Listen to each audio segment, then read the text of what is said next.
시작하겠습니다. 하나님 말씀 여러분 그거 눌렀나? 네, 들었습니다. 마태복음 3장 13절부터 15절까지 있습니다.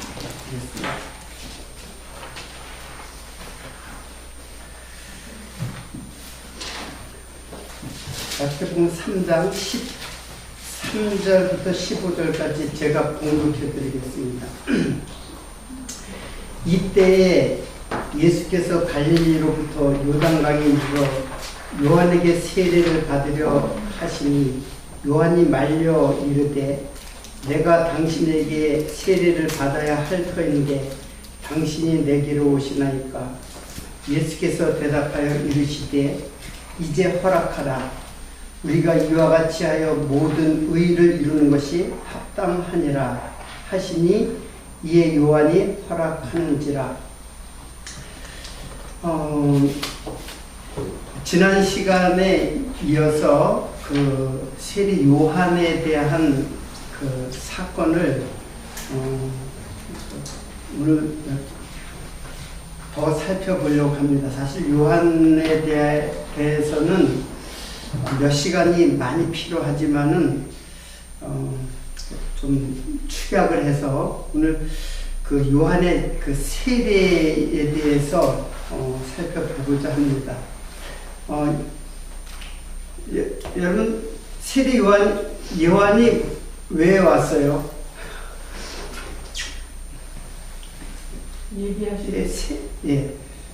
요한은 마지막 선지자이기도 하고 세례를 주러 왔어요. 그래서 세례 요한이라고 마태가 그 세례 요한이라고 이렇게 했는데 사실은 바프티스테조라는 테스라는 말은 세례를 주는 자 요한이라는 거죠.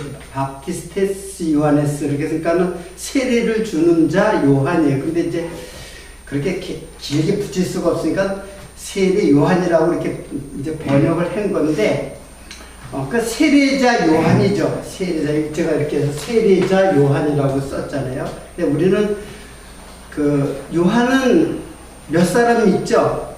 우리가 이제 제일 많이 아는 사람은 사도 요한이에요. 사도 요한과 세례 요한을 이제 우리는 구분하기 위해서 이제 그렇게 쓰여진 것으로 아는데, 사실은 세례 요한의 그 세례는 굉장히 중요한 의미를 갖고 있어요. 오늘 제가 살펴보려고 하는 것인데, 또 마가도 사실 요한이에요. 마가 이름도 요한.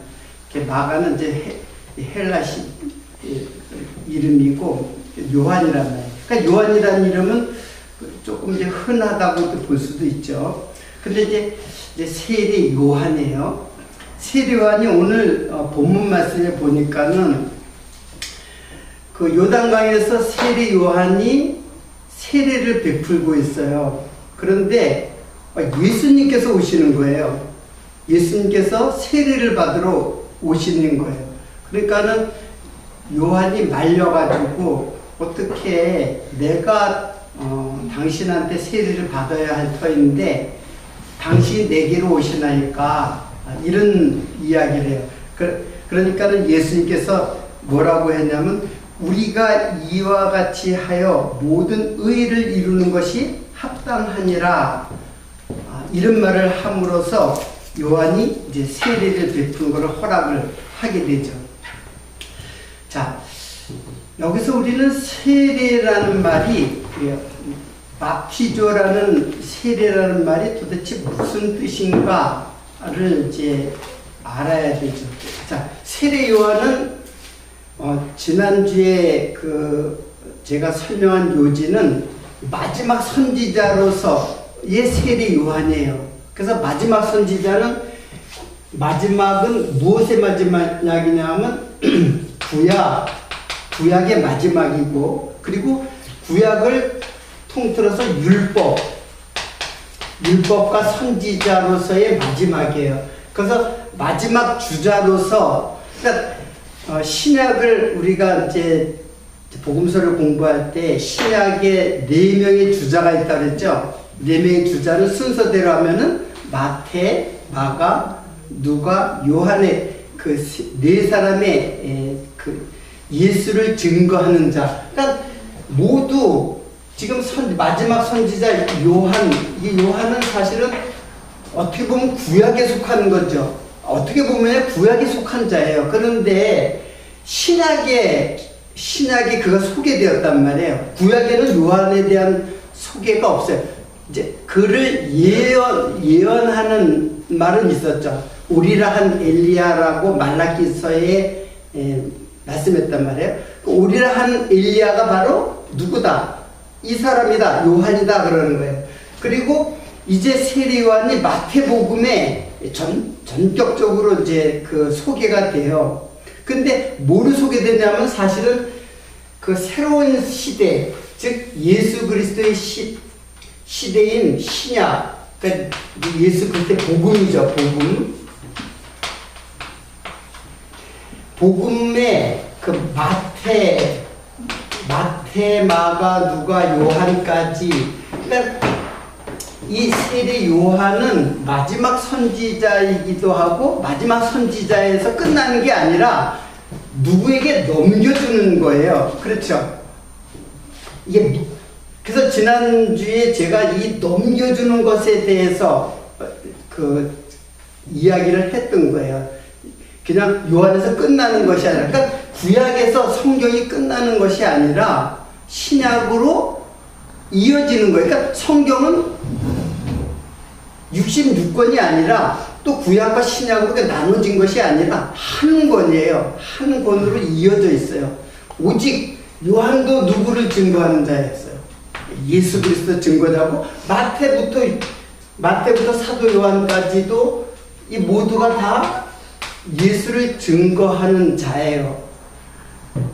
그리고 나중에 이제 서신서를 보면 알겠지만 서신서 역시 성령이 예수를 증거하는 글이에요. 그러니까 성경 모두가 구약, 복음서, 서신서, 계시록까지 이 모두가 다 예수를 증거하는 하나의 책이라는 것이죠. 이것이 나누어진 것이 아니라, 우리는 흔히 구약과 신약을 그냥 이렇게 나누는데 성격상 이렇게 나눈 것 뿐이지 실제로는 한 권의 책이다라는 것을 그것을 의미하고 있는 거예요. 그래서 세례 요한은, 세례는 도대체 무엇이길래 또 이러한 이어주는 성격을 갖고 있는가? 세례라는 것은 이제 바티조라는 말은 세례라는 말인데 그 말의 뜻은 완전히 휩쓰다 그런 뜻이에요. 완전히 휩쓰다 또는 완전히 잠기다 그런 뜻이에요. 그리고 완전히 젖게 하다 그런 네 가지의 뜻이 있어요. 그 뜻은 되게 비슷하죠. 그 뭐냐면 완전히 어떻게 해요? 물에 잠기다 그런 뜻이에요. 자, 근데 그 세례 요한이 세례를 준 것은 사실은 그전에는 세례를 갖다가 이렇게 베풀질 않았어요. 다 자기가 스스로 씻는 율법의 정결 예식이었어요. 정결 예식은 그냥 씻는 거예요. 한마디로 물로 씻는 거예요. 물로 씻어 깨끗하게 한다는 뜻이에요. 에베소서의 말씀으로 보면은 물로 씻어 말씀으로 깨끗게 한다 이런 의미를 갖고 있는 것이란 말이에요. 그런데 세례를 베푸는 것은 세례 요한 처음이에요. 남에게 세례를 베푸는 거는. 그런데 이 세례가 이제 어떤 뜻을 갖고 있느냐면은 그렇게 물에 잠기다라는 뜻이 있어요. 그럼 여러분들 한번 이 사건이 구약에 무엇이 이러한 사건이 있었어요? 한번 여러분 생각해 보세요. 구약에 완전히 물에 잠기는 사건이 있었어요. 뭘까요? 네, 홍해 이전에 또 사건이 있어요. 노아. 그렇죠. 노아의 홍수 때 기식하는 모든 생명체가 다 뭐예요? 물에 잠겼죠. 그래서 물에 잠긴다라는 것은 죽음을 말하는 거예요. 하나님이 노아 때 그 땅을 갖다가 심판한다 그랬잖아요. 심판해서 죽이는 것을 의미하는 거예요. 그리고 그것보다 더 거슬러 올라가면 어떠한 것이 있냐면 하나님이 천지를 창조하셨는데 하나님이 천지를 창조하시니라 땅이 뭐예요? 땅이 공허하고 혼돈하고 흑암이라 했죠. 흑암이 깊음이라 했어요. 깊음. 흑암이 깊다라고 했어요. 여기 이 깊다라는 말이 물이에요. 물의 깊음이에요. 그럴 때 바로 그 다음 절에 뭐라 했어요? 하나님의 신이 수면 위에 운행하시니라. 그래서 흑암의 깊음은 물의 깊음을 말하는 거예요. 물의 깊음이라는 것은 곧 사망과 저주와 사망의 심판의 모습을 지금 설명하고 있는 거예요. 그러니까는 세례라는 것은 지금 물에 다 잠기게 한다. 이 흑암의 깊음에 잠기게 한다. 또 그것을 그 역사 가운데 노아 때의 그 사건을 한번 보여주는 거예요. 그 하나님의 뜻을 패역한 그 사람들에게 그 사람들이 다 죄가 관영했기 때문에 다 심판하는 모습을 한번 보여주는 거죠. 자, 그러니까 세례라는 것을 이제 거슬러 올라가면 이제 그런 뜻을 갖고 있어요. 처음에 창세기에 이 기품이라는 말이 바로 세례를 의미를 하고 있어요. 세례라는 개념을 지금 안고 있는 거예요. 그리고 그 구체적으로 어디에? 노아 때 뭐예요? 네, 홍수 사건이 바로 세례의 사건이에요.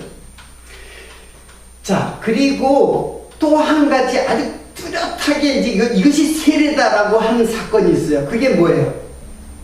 그게 모세 때 무슨 사건이에요? 홍해를 도하한 사건, 홍해를 건넌 사건, 이게 바로 세례예요. 여러분들 고린도전서 10장 2절을 한번 찾아보세요. 고린도전서 10장 2절.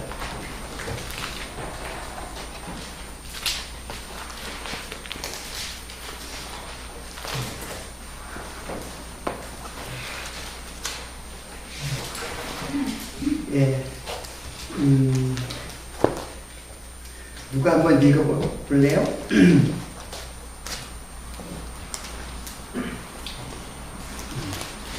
모세에게 속하여 다 구름과 바다에서 세례를 받고 10장 2절에 처음부터 그렇게 나 형제들아 이렇게 나오잖아요. 10장 2절이요? 1절이에요. 아, 1절부터 한번 읽어보세요. 1절. 형제들아, 나는 너희가 알지 못하기를 원하지 아니하노니 우리 조상들이 다 구름 아래에 있고 바다 가운데로 지나며 모세에게 속하여 다 구름과 바다에서 세례를 받고. 예, 지금 바울은 고린도전서에서 뭐라고 이 이스라엘 백성들이 모세와 함께 그 이스라엘 백성들이 홍해를 건넜죠. 홍해를 건너는 사건을 뭐라고 지금 얘기를 해요? 그것이 바로 세례다라고 얘기하는 거예요. 그렇죠? 그러니까 세례가 사실은 거슬러 올라가면 이게 다 세례의 의미를 갖고 있는데 뚜렷하게 이것이 세례다라고 이제 바울이 얘기를 한 거예요. 그게 뭐냐면 모세가 홍해를 건너서 어디로 들어가요? 광야로 들어가죠. 자, 이걸 조금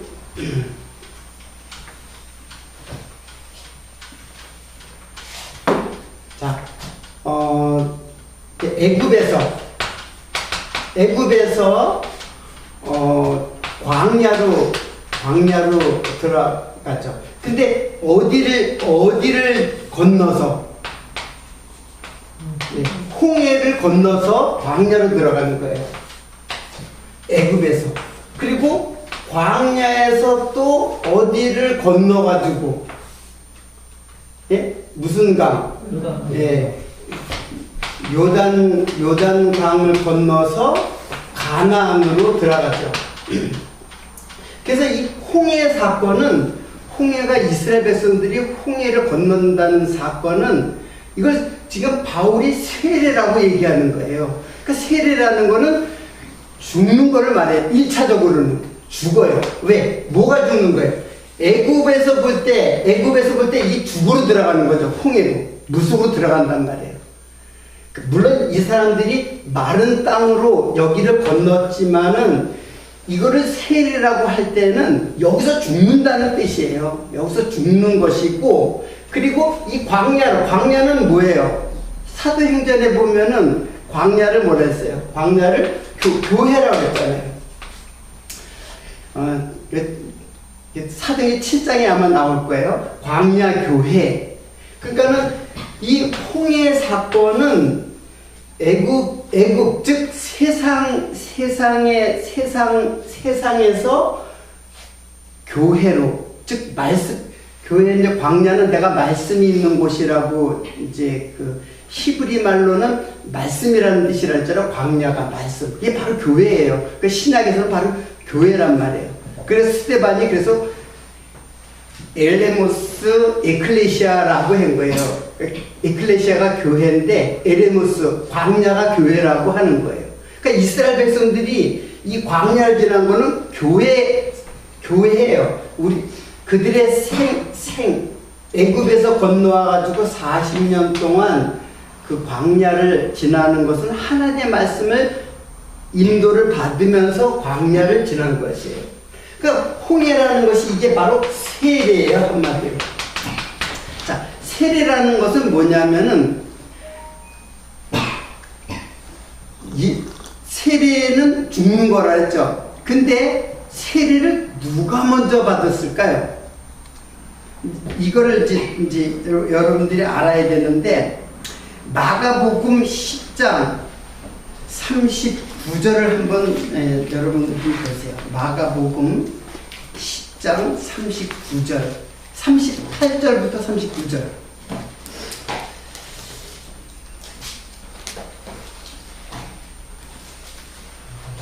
마가복음. 여러분 이거 보는 것은 굉장히 오늘 사건이 굉장히 중요한 사건일 뿐 아니라 이거 다 찾아보세요. 좀 시간이 걸리더라도. 자, 이제 다 찾아봤으면은 우리 한번 병원이가 한번 읽어볼래 한번? 39절까지요? 38에서 39절까지. 예수께서 이르시되 너희는 너희가 구하는 것을 알지 못하는도다. 내가 마시는 잔을 너희가 마실 수 있으며 내가 받는 세례를 너희가 받을 수 있느냐. 그들이 말하되 할 수 있나이다. 예수께서 이르시되 너희는 내가 마시는 잔을 마시며 내가 받는 세례를 받으려니. 네, 받으려니와. 자, 지금 이 말은 뭐냐면은 이게 어디에서 제자들과 예수님과의 대화인데, 우리 나를 갖다가 어머니가 그랬나? 예수님의 우편에 한 사람은 좌편에 이렇게 이제 요구를 했어요.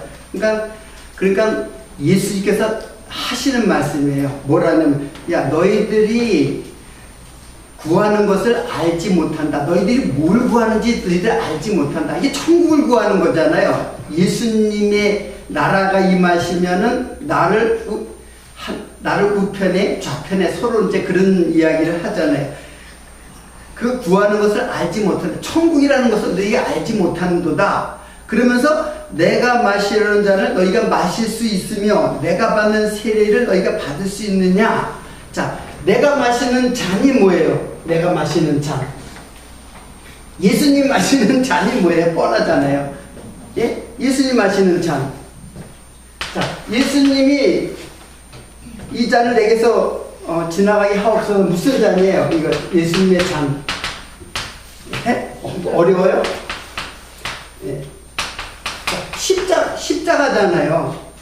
예수님의 잔은 십자가예요. 근데 지금 그 마가복음에는 뭐라 하냐면 이 잔을 너희들이 마실 수 있느냐, 또 뭐라 그러냐면 내가 받을 세례를 이 세례를 너희들이 받을 수 있느냐? 이 말은 뭐냐? 예수님의 잔 십자가가 바로 뭐라는 뜻이에요? 세례라는 뜻이에요. 그러니까 세례는 예수님이 받을 세례가 바로 십자가라는 뜻이에요. 더 뚜렷한 증거를 드릴게요. 누가복음 12장 50절을 한번 보세요. 누가복음 12장 50절.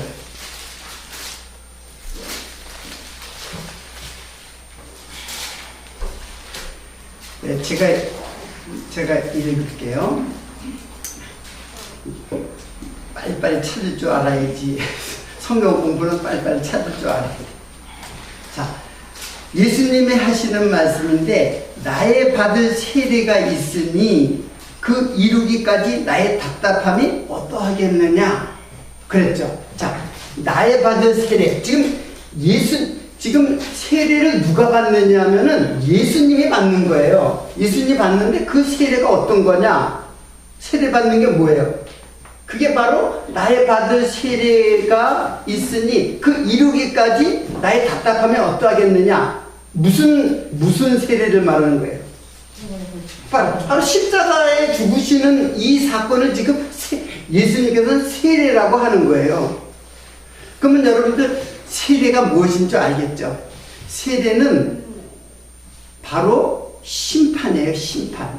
그러니까 내가 그 이스라엘 백성들이 이스라엘 백성 이전에 그 조상들이 노아의 홍수 때 다 죽는 것처럼 심판이란 말이에요. 심판이 이루어질 것을 지금 계속 세례라고 하는 것을 제가 연결시킨 거예요. 세례가 무엇이냐? 죽는 거란 말이에요. 어떻게? 십자가의 죽으심이 바로 세례예요. 그래서 예수님이 세례를 받으시는 거예요. 왜 예수님께서 세례를 받는데, 지금 그 처음에 오늘 본문 말씀인데, 자, 이런 말을 하잖아요. 내가 세례를 당신한테 받아야 할 텐데 왜 당신이 내게로 오시나이까? 그러니까 예수님께서 뭐라고 하시냐면은, 우리가 이와 같이 하여 모든 의를 이루는 것이 합당하니라. 그러니까 세례라는 것은 뭐를 이루는 거예요? 네. 세례는 의를 이루는 거예요. 의를. 그러니까 누구의 세례가? 예수 그리스도의 세례가 의를 이루는 거예요. 근데 의를 이루는데 뭐라고 그랬냐 하면은 우리가라는 말이 굉장히 중요해. 보여서 우리가 이와 같이 우리가 지금 세례를 받는 것, 그러니까 예수님이 세례를 받는 것은 우리가 이와 같이 하여 하나님의 의를 이루는 것이 합당하니라. 세례를 받아야 된다, 그런 뜻이에요. 그래야지만 의가 이루어진다라는 거예요. 그러니까는 여기서 우리가가 여기 예수님이 내가 의를 이루는 게 아니라 우리가라는 말이에요. 우리가. 그러니까 예수님과 제자들이 다 의를 이루는 거예요. 여기서 이제 좀 더 깊이 우리가 보면 의라는 것, 디카이오수네라는 거는 관계적 용어예요. 관계적 용어. 즉 하나님과 인간 사이에, 하나님과 사람 사이에 관계적인 요구예요. 이 관계가 화목할 때, 사람과 하나님이 화목할 때 그게 의가 되는 거예요. 그러면 화목하지 못하다는 것은 원수가 된다는 얘기거든요. 그러니까 원수가 된다는 것은 불의예요. 그 불의가 뭐예요? 불의가 죄거든요. 자, 의라는 말은, 디카이오수네라는 말은 관계적 용어라 그랬죠. 하나님과 인간이 화목할 때 이때 이제 의가 이루어지는 거예요. 근데 화목하지 못하면은, 서로 원수가 되면은 그 원수가 되면 그거는 뭐예요? 이거는 의이지만 요거는 뭐예요? 불의란 말이에요. 불의가 바로 죄예요. 죄가 바로 불의란 말이에요. 그러니까 죄는 내가 무엇을 져서 죄가 아니라 하나님을 떠나면 그게 다 불의예요. 하나님을 떠난 게 불이고 그 불의로 인해서 우리는 심판을 받는 거예요. 그런데 예수님께서 세례를 받음으로써 의를 이루었다는 것은 하나님과 인간 사이에 그가 십자가의 제물이 무슨 제물이 됐어요? 화목 제물이 됐잖아요. 하나님과 인간 사이에 화목을 이루게 하는 제물이 되셨단 말이에요. 그래서 우리는 의가 이루어지는 거예요. 그리고 그 의가 이루어지는 것은 무엇으로 말미암아? 예수님의 세례를 통하여. 예수님은 의인이잖아요. 예수님은 의란 말이에요. 예수님은 죄인이 아니에요. 그런데 왜 예수님이 심판을 받느냐 말이에요. 이것은 우리가 받아야 할 심판을 예수님께서 같이 받음으로 말미암아 같이. 그래서 우리라는 말이 거기 사용된 거예요. 그래서 우리가 굉장히 중요하다. 예수님만 의가 되는 게 아니라 예수님이 우리를 끌어안고 의가 성취되도록 하기 위해서 세례를 받는 거예요. 그래서 우리가 세례를 받아야 된다 하는 말이에요. 그러니까는 제가 아까 마가복음에서 야 너희들 내가 받을 세례 내가 받을 차 너희들 마실 수 있어? 그리고 내가 받을 세례 너희들 받을 수 있어? 그러니까는 제자들이 우리도 할 수 있나이다 그랬죠. 그러니까 예수님께서 그런 말을 그래 너희들 할 수 있다 그래요. 너희들이 할 수 있거니와 그런 말을 해요. 그러면 이 제자들이 아무것도 모르는 상태에 지금 자기네들이 내가 받을 잔 예수님께서 내가 받을 잔 내가 받을 세례 너희들 받을 수 있어? 그러니까 제자들은 예수님을 끝까지 쫓아가겠다는 얘기거든요. 죽는 데까지 쫓아가겠다 그렇게 또 얘기를 했잖아요. 베드로가. 그것처럼 예수님을 쫓아가겠다고 했는데 그게 어디까지 쫓아가느냐 하면 바로 뭐예요? 십자가의 죽음에까지 세례를 받는 거예요. 그래서 예수님이 먼저 세례를 받는 거예요. 그리고 예수님만 세례를 받는 게 아니라 다 우리도 세례를 받은 자가 되었어요. 자, 애굽에서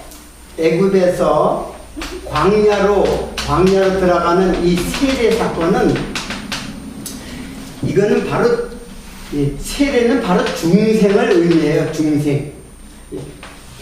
즉 애굽에서 죽고 광야로 애굽에서 볼 때는 죽으로 들어갔잖아요. 애굽에서 볼 때는 홍해로 들어가는 게 죽으로 들어가는 거란 말이에요. 그리고 광야에서는 살아서 광야로 나오는 거예요. 그래서 이때 모세를 이제 고린도서 10장에 보면은 모세에게 속하여 그랬죠. 모세에게 속하여. 지금 이 모세가 누구 상징이에요? 예수 그리스도 상징이죠. 이거는 잘 알죠. 예수님하고 이스라엘 백성들이 모세와 함께 홍해를 건너는 이 사건은 바로 예수 그리스도와 함께 이스라엘 백성들이 다 뭐예요? 물속에 빠져 죽는 거란 말이에요. 세례는 죽는 거란 말이에요. 심판을 받아서 죽는 거예요. 그런데 거기서 살아서 광야로 들어가는 거예요. 살아서. 이 사건을 그래서 세례라고 구약의 이 사건을 세례라고 이제 말씀을 하고 있는 거예요. 자, 그러니까는 우리는 예수가 2000년 전에 십자가에 돌아가신 사건이 바로 이 세례 사건인데 그때 예수님만 세례를 받는 게 아니죠. 이때 이스라엘 백성들이 함께 세례를 받은 것처럼 우리도 뭐예요? 잘 영적으로 이해를 해야 돼요. 이때는 진짜로 이스라엘 백성과 모세가 함께 물에 들어갔잖아요. 그래서 건너갔잖아요. 그런데 십자가에 돌아가신 예수님은 혼자 돌아가셨죠. 우리가 언제 십자가에 예수님이 십자가에 세례를 받는 것인데 언제 우리가 예수님과 함께 십자가에 못 박혔냐 이게요. 무슨 의미인 줄 아시겠어요? 자, 그 말을 의미하는 말이 있어요. 그게 바로 갈라디아서 2장 20절입니다. 갈라디아서 2장 20절.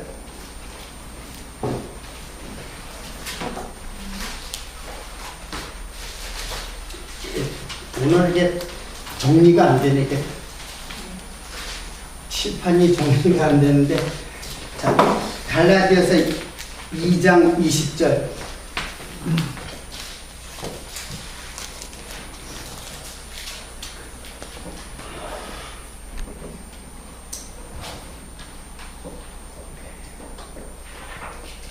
예.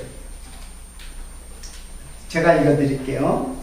내가 그리스도와 함께 십자가에 못 박혔나니 그런즉 이제는 내가 사는 것이 아니요 오직 내 안에 그리스도께서 사시는 것이라. 자, 이 말 굉장히 중요한 말이에요. 갈라디아서에 보면은 자, 예수님이 역사적으로 봐요. 역사적으로 보면 예수님이 십자가에 못 박혀 죽으셨어요. 언제? 지금 우리는 21세기를 살아가는 우리들에게 볼 때는 21세기 전, 2000년 전에 예수님이 십자가에 돌아가셨어요.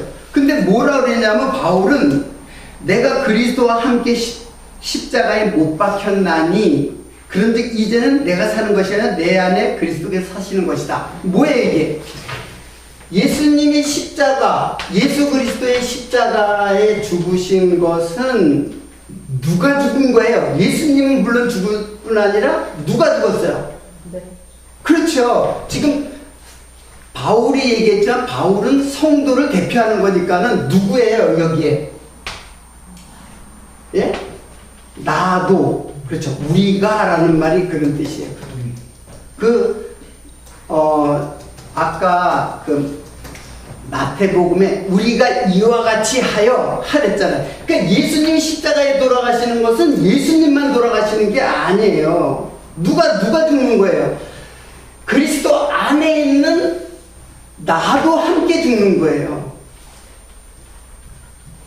이게 역사적으로는 예수님의 죽으심은 바벨론이 이스라엘을 갖다가 유다를 갖다가 멸망시켰죠. 멸망시켰을 때 그때 뭐가 이스라엘 백성들만 국가만 멸망하는 게 아니라 모두 멸망해요.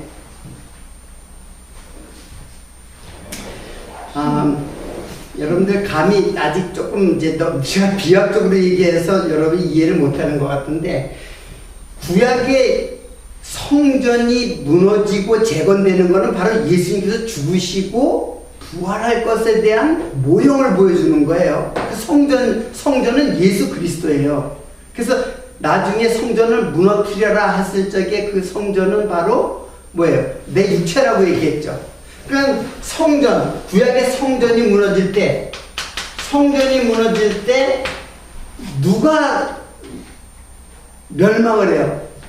이스라엘 백성이 멸망한단 말이에요. 그러니까 이스라엘 백성들은 자기네들만 멸망하는 게 아니야. 자기네들이 멸망할 때 성전도 불타버려요. 성전이 완전히 회파돼 버려요. 그래서 성전이 회파될 때 이스라엘 백성들도 완전히 무너져요.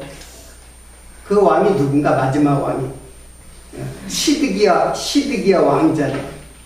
시드기야 왕이 도망가다 결국 잡혀가지고 바벨론에게 잡혀가지고 아들이 다 그 보는 앞에서 다 죽임을 당하고 눈이 뽑히고 쇠사슬에 끌려가지고 저 먼 바벨론까지 다 이스라엘 백성이 완전히 무너져 버려요.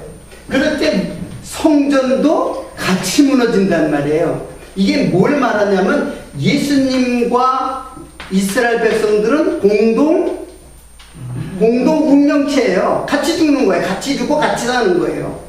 그래서 나중에 성전이 재건이 되잖아요. 고레스 왕 때에 성전이 재건될 때 이스라엘 백성들이 회복이 된다. 이스라엘 회복이, 즉 바벨론 70년 포로 생활을 끝내고 너희들 이제 고토로 돌아가, 너희 고향으로 돌아가라 해서 돌아오면서 제일 먼저 뭐부터 세웠어요? 성전 세웠죠. 그 성전 세운 게 바로 예수 그리스도, 성전이 바로 예수 그리스도고 이스라엘 백성들이 바로 나를 상징하고 있는 거예요. 예표적으로 상징하고 있는 거예요. 그러니까는 성전과 이스라엘 백성들이 공동 운명체인 것처럼 나와 예수는 어때요? 공동 운명체야. 왜 공동 운명체냐면 왜 그리스도 안에 들어가 있기 때문에 그런 거예요.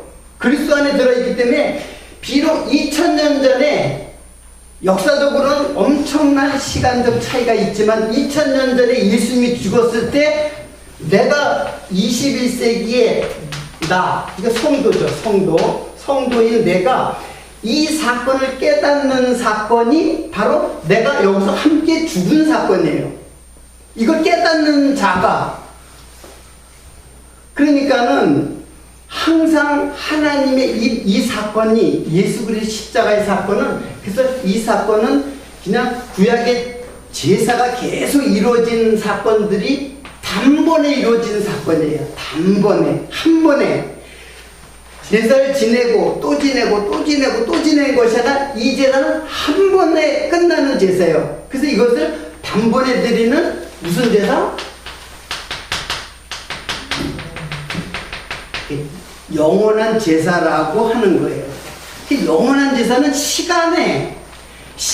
영원이라는 것은 시간을 초월하는 것을 영원이라고 하잖아요. 그러니까 2000년 전의 역사적 사건일 뿐 아니라 이 사건은 온 아담으로부터 시작해가지고 계시록까지 모든 성도의 죄를 용서해주는 영원한 제사예요. 그런데 모든 성도니까 성도는 반드시 예수 그리스도 안에 들어가 있는 자라야, 그러니까 그와 함께 죽음을 당하는 자라야, 그것이 바로 영원한 제사의 제물 대신 예수가, 우리가 예수 안에 들어가 있고 그 예수가 바로 내 마음속에, 그래서 여기와 여기가 차이가 없는 거예요. 영원 속에서는. 그러니까 우리들이 성경을 이해하는 것은 역사적으로 이해하는 거 아니에요. 엄밀하게 말하면 영으로 이해하는 거예요. 영적으로. 시간을 초월한, 그러니까 21세기, 그러니까 많은 사람들이 이걸 그냥 추억을 해요. 추억. 이걸 추억해가지고, 그때 예수님이 돌아가신 거 얼마나 힘들었을까. 내 죄를 위하여 돌아가셨다. 아니에요. 내 죄를 위하여 돌아간 게 아니라 내 죄가 되어서 죽으신 거예요. 내 죄가 여기서 심판을 받아서 예수와 함께 죽은 거란 말이에요. 이걸 깨닫는 자가 바로 이 갭을, 이 영원 안에서의 이 시간적 차이를 초월해 버리는 거예요. 그러니까는 여러분들 21세기에 나도 내 출생과 내 사망이 있을 거 아니에요. 예? 이 일생이 있을 거 아니에요. 나에게 일생이 있을 거 아니에요. 시간적 일생. 60, 70, 80. 요새는 뭐 80도 적어서 90, 100. 이게 살아가는데, 내 살아가는 동안에 예수를 깨닫는 이 사건이 바로 내 인생의 십자가가 세워지는 사건이에요. 그래서 예수가 내 안에, 내가 요한복음의 말대로 보면 예수 그리스도께서 내 안에, 내가 그리스도 안에, 시간에 엄청난 그 2000년이라는 시간이 있지만 사실은 그 시간을 초월해 버려요. 그래서 우리는 여기 와 있고 여기는 예수님은 또 내 안에 있는 것이고, 그것이 바로 갈라디아서에서 말씀했던 내가 그리스도와 함께 십자가에 못 박혔나니 바울이 언제 예수님 십자가에 못 박힐 때 언제 바울이 거기 같이 못 박혔어요? 다른 성도들은 언제 예수님 십자가에 못 박힐 때 같이 못 박혔어요?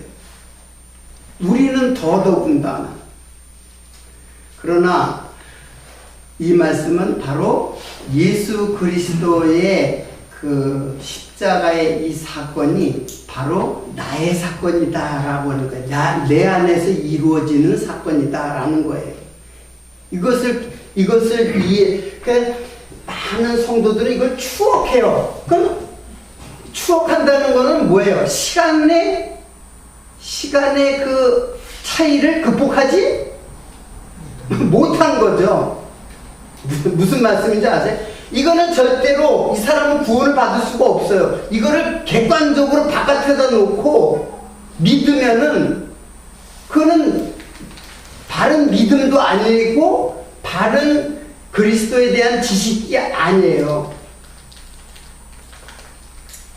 예수 그리스도의 십자가의 사건은 바로 내 인생에서 일어난 사건이에요. 그래서 바울이 뭐라 그러냐면은 나는 날마다 죽노라 그랬어요. 바울이 날마다 죽노라. 이게 뭐예요? 죽고 사는 건 뭐라 했어요? 세례라고 그랬죠? 세례고 하나님의 심판이에요. 내 죄에 대한 심판이란 말이에요. 근데 그 날마다 죽노라. 사람이 죽는 거는 한 번 죽지, 오늘도 죽고, 내일도 죽고, 또 그렇게 되나요? 그 말의 뜻은 뭐예요? 내 옛사람이죠? 옛사람이 매일 죽는 거예요. 매일.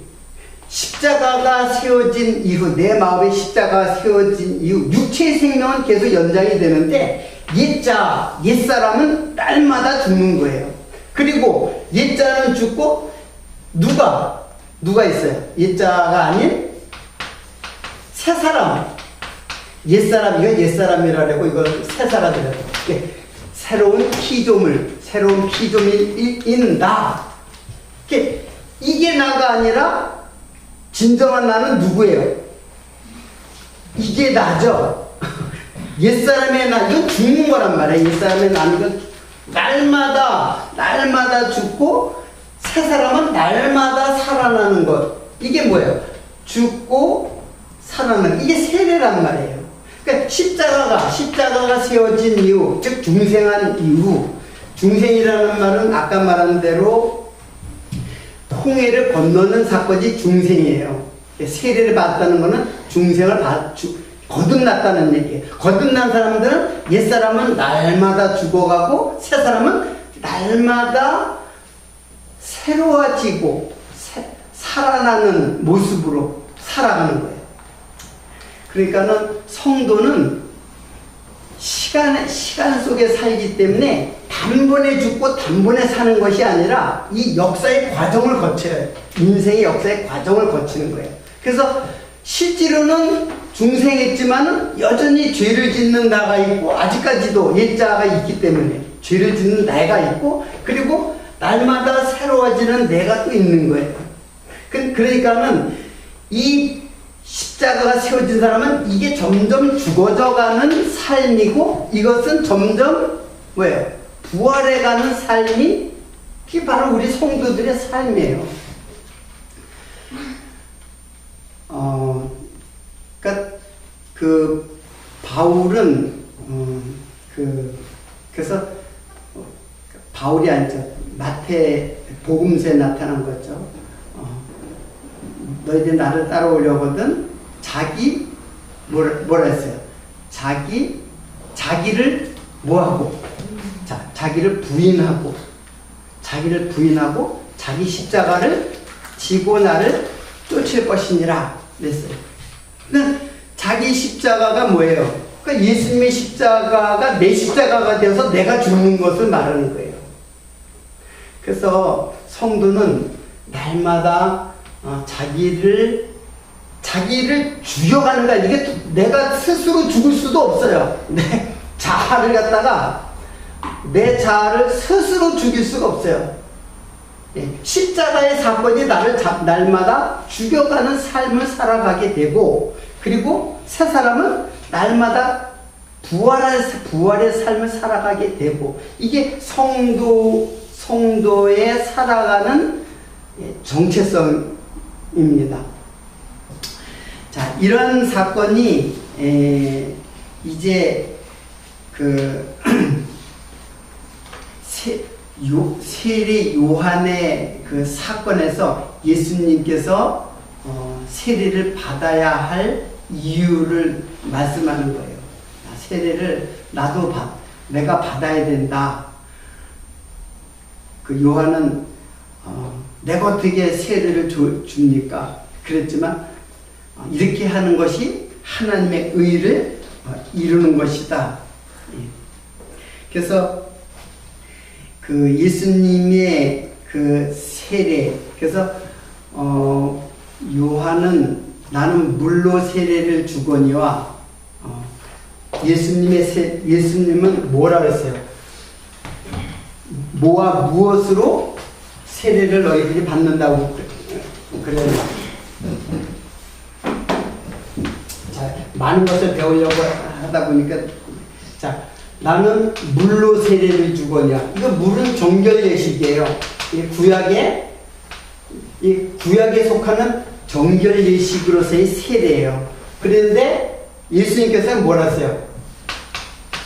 불과 성령으로 세례를 주시겠다.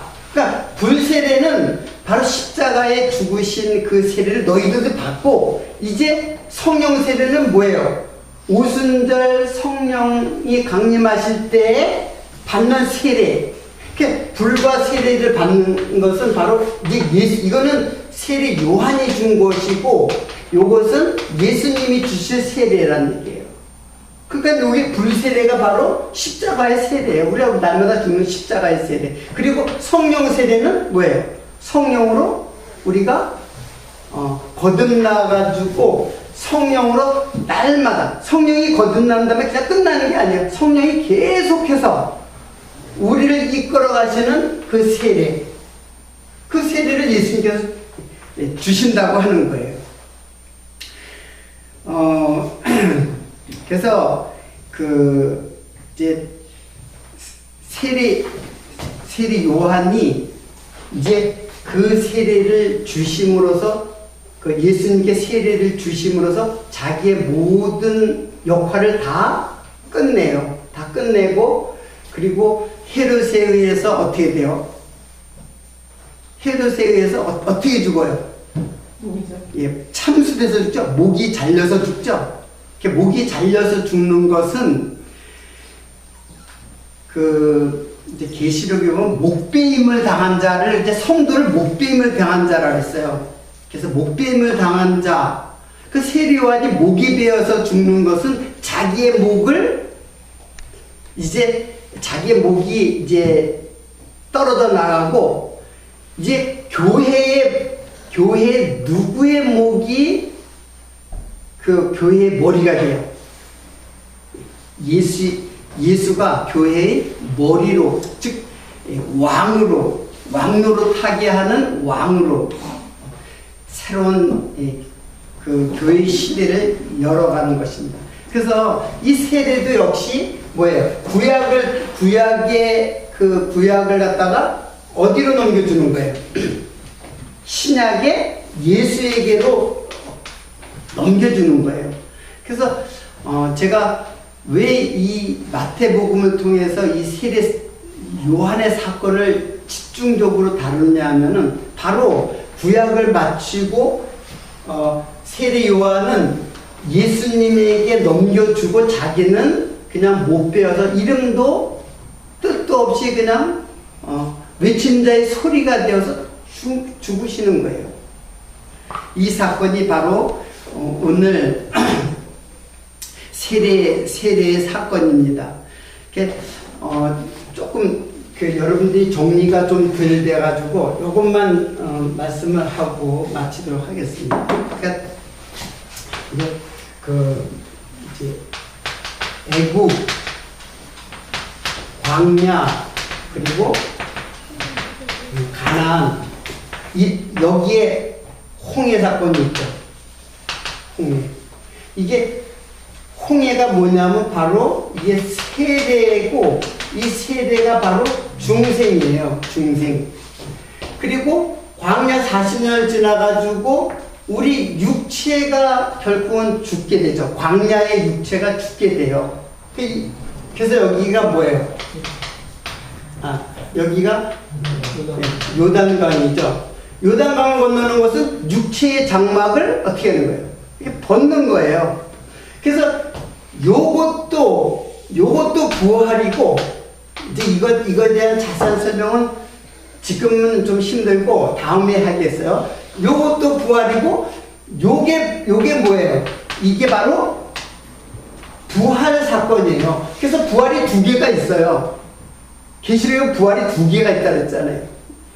그래서 우리가 예수를 믿었을 때 다 부활한 거예요, 여러분들은. 다 부활한 자가 된 거예요. 그래서 이 부활한 자가 반드시 또 부활하게 돼요. 진짜 부활. 이거는 이제 예수를 믿음으로 말미암아 중생된 거듭난 자가 바로 부활한 거거든요. 여기서 일어난다는 말이, 애기 일어나는 말이 부활 용어란 말이에요. 죽은 자를 살린다는 말, 죽은 자가 일어난다는 말이 다 애기 일어로 써서 애기 일어나는 말이 부활 용어란 말이에요. 병든 자들을 일으킬 때 애기 일어를 쓰는 것은 예수님께서 병든 자를 일으킬 때 그 부활을 상징하고 있는 거예요. 그러니까는 이때 부활하고 지금 여러분이 다 예수 그리스도 안에서 다 부활한 자예요. 그런데 그 자만 또 다시 부활을 해요. 영원한 부활. 이게 뭐예요? 여기가 바로 천국이란 말이에요. 하나님의 나라. 하나님의 나라 들어가기 전에 이 몸을 가지고는 안 되잖아요. 이 몸은 여기서 요단강 건너서 여기서 또 죽는 거예요. 여기서 죽듯이. 그리고 여기서 다시 부활해요. 영원한 부활로. 그러니까 이거를 갖지 못한 사람은 여기는 육체의 죽음이 영원한 죽음이 되는 거예요. 예수를 믿지 않고 죽으면, 예수를 믿을 수 있는 우리가 생애 기간 동안에 예수를 믿지 않고 죽으면 그 영원한 죽음으로 가는 거예요. 영원한 어둠. 그 기품이라 그랬잖아요. 무슨 깊은 곳. 물론 상징이죠. 그래서 이제 여러분들 세례라는 것이 어떠한 의미를 가졌는가를 세례가 구약으로부터 신약으로 넘어가는 굉장히 중요한 의식이에요. 의식을. 근데 이제 우리 교회, 우리 목사님 교회가 이제 침례 교회잖아요. 침례가 세례거든요. 침례. 바프티스트가 이제 침례라고도 해요. 원래 번역은 침례죠. 근데 목사님한테 세례를 받았으면은 진짜 세례를 받은 것하고 목사님한테 세례를 받는 것은 어때요? 이거는 하나의 공증이죠. 무슨 말인지 아세요? 여러 사람이 이 사람은 세례를 받은 교인이다 라는 것을 공증하는 거지, 진짜 세례는 바로 그리스도 안에서 세례를 받아야 되는 거죠. 그러니까는 모든 사람 세례, 그냥 목사님한테 다 이제 뭐 1년만 지나면 다 세례 받잖아요. 그렇다고 다 중생하는 것은 아니에요. 그거는 이제 이 사람은 그냥 공적으로 그렇게 인정한다는 그런 의미지, 저기 십자가의 그 우편 강도가 언제 세례를 받고 거듭났나요? 그러니까 성도는 반드시 세례를 받아야 돼요. 근데 목사님한테 세례를 받는 것이 그것을 의미하는 게 아니고, 그건 하나의 그 공증하기 위해서, 그렇게 성도로서 공증하기 위해서 하는 것이지, 그것이 본래 그 세례의 그 본래 세례를, 실제의 세례를 받는 것은 아니다 라는 것을 여러분들이 그걸 이해를 해야죠. 그러니까 진짜 세례를 받는 것은 예수 그리스도 안에서 함께 세례를 받는 것. 이거는 뭐 목사님 세례를 받든지 안 받든지 마찬가지로. 자, 오늘 여기까지만 말씀을 나누도록 하고, 다음 시간에 그 세례 요한에 대해서 조금 더 설명을 하도록 하겠습니다. 이상 마치겠습니다. 수고하셨습니다.